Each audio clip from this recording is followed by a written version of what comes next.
Hi, friends, my dandelions who can thrive anywhere in the harshest conditions. You're tenacious, you have perseverance, you're survivors. This channel is about relationships and how to maneuver through life. Not that I'm an expert. We're all learning. I learn every day. In fact, I learned something new today. I already knew it, but I didn't know what I knew. Let me explain.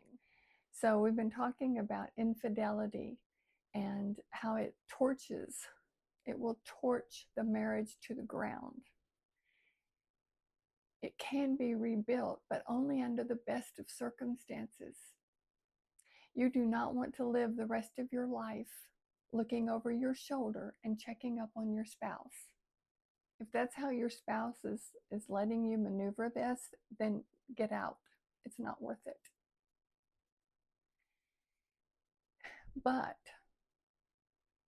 if the person who cheated is truly broken and repenting and showing consistent effort every minute of every day, then there can be redemption. It's hard. If that person isn't willing to humble themselves and have a complete change in behavior and approach to life, approach to you, then this will never work. I mean, it is the eye of a needle, and I'm sorry to say that, but please don't make yourself second fiddle to anybody. You deserve better than that. I'm talking to the person who was betrayed. So do not take somebody's crumbs and be thankful for it. This is never about giving anybody a pass for that kind of behavior. And it's not about you settling, because you deserve more than that. You don't deserve to settle. Through the eye of a needle. if if the two people can come together and work through this, then it's a beautiful thing. But it takes a lot.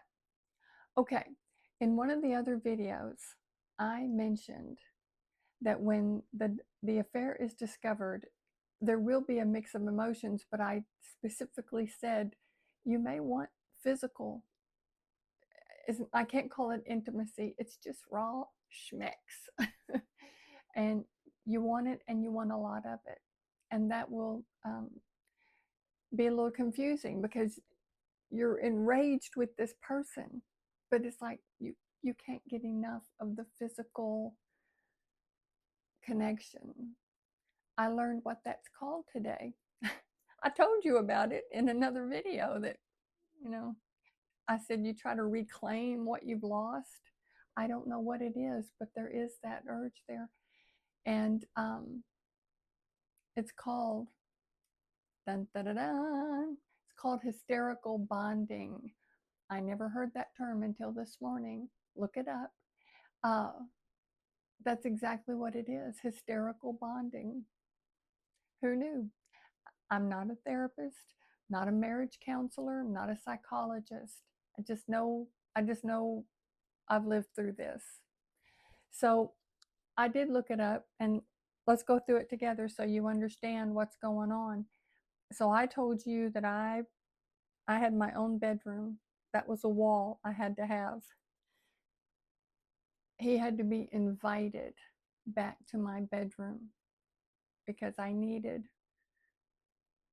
just needed my own safe space. However, there was that intimate, when I say intimate, not soul intimacy. It's just I couldn't explain it, but there's a physical pull to this person, and now I know hysterical bonding. Now you can put a label on it. Let's take a look. It's a sudden surge in sex. It's frequent, intense, experimental, physical intimacy. Just physical intimacy. That when you repair a marriage, you have to do soul intimacy. But this is just physical, and this will not heal your marriage. You may be clingy. There's a desperate need for constant contact, attention, reassurance. Emotional swings. This is what I went through. A rapid cycle between deep affection, rage, profound grief. I mean, you're just sort of all over the place because you're grieving the relationship you thought you had. You're grieving the person, the image of the person that you had. It's gone, and it is gone for good. And you still love. I mean, the love doesn't disappear. It might get buried a little bit. But anyway, you're going through all these emotions, and it's just going to be a rocky road for a while. You might as well buckle up because it is. And not many can stay through that.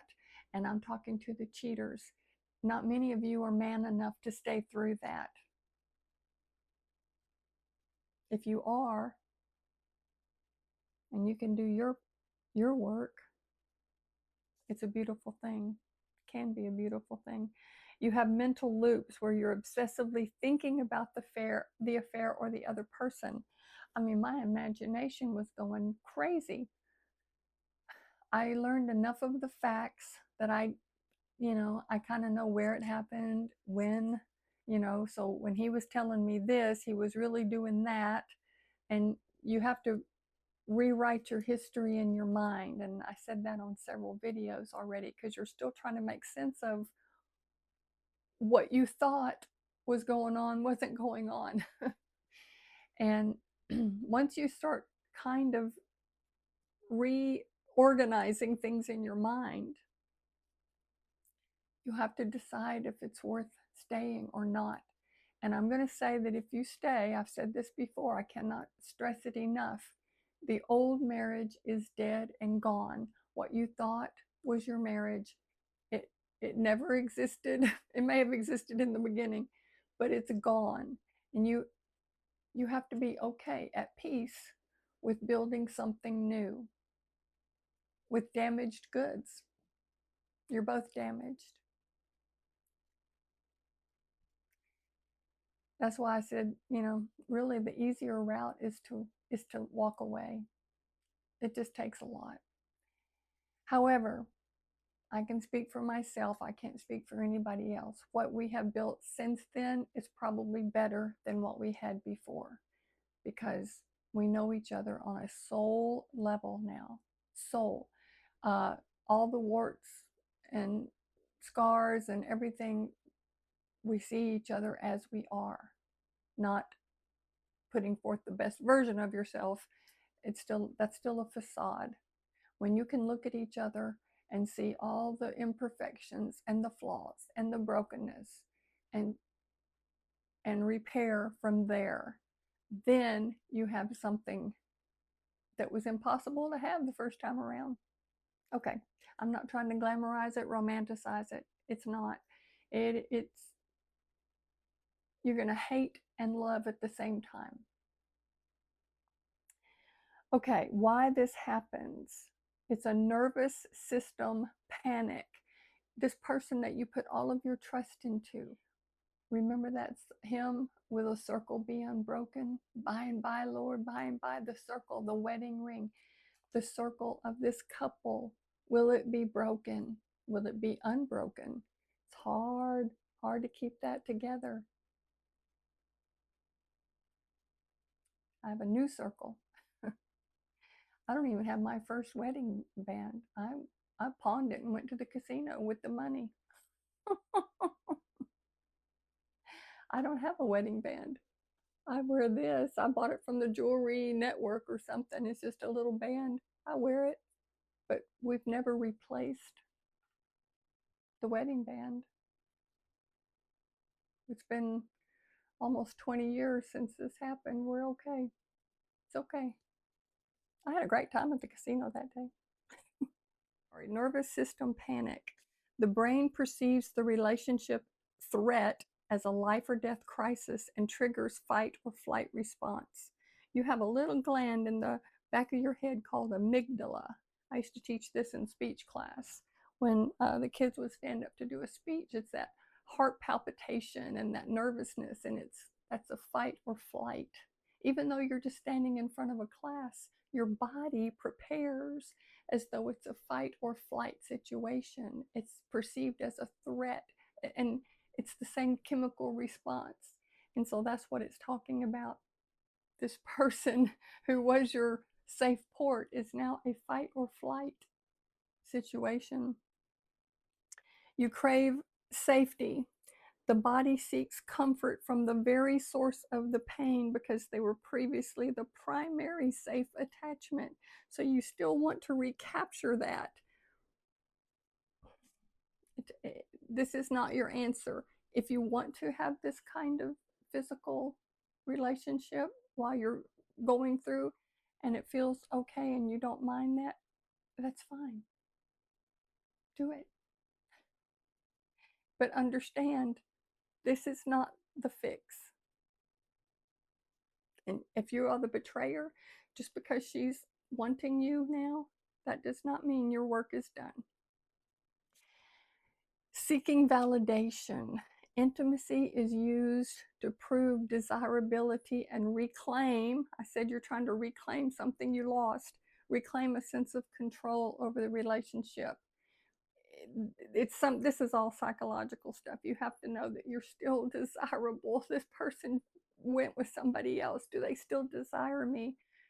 There's a lot of stuff going on in your mind and your heart, and in the beginning it's chaotic.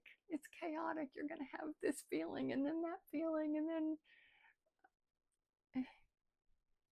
that emotional maturity I talked about in the last video, you might as well throw that out the window for a little while, because you're in chaos. Okay, how to navigate it. Do not shame yourself. Recognize it's a biological trauma response. This is not a lack of self-respect. And it just is what it is. And don't attach any more meaning to it, because it's not the fix. It's not the fix you need on a soul level, on a heart level, on a meaningful relationship level. This is primal. Slow down. Avoid making major relationship or life decisions while you are in this high adrenaline status. If you're still of childbearing age, do not get pregnant. Don't announce to the world that you're staying together, because you don't know. You don't know what you're doing at this point. Separate sex from healing. Understand that frequent physical intimacy does not replace the slow, hard work of rebuilding actual trust and accountability. Just because you can burn up the sheets does not mean this person is worth your trust. There's a lot of work that has to be done. But if you feel that draw and you want to, it is part of the process. See you next time.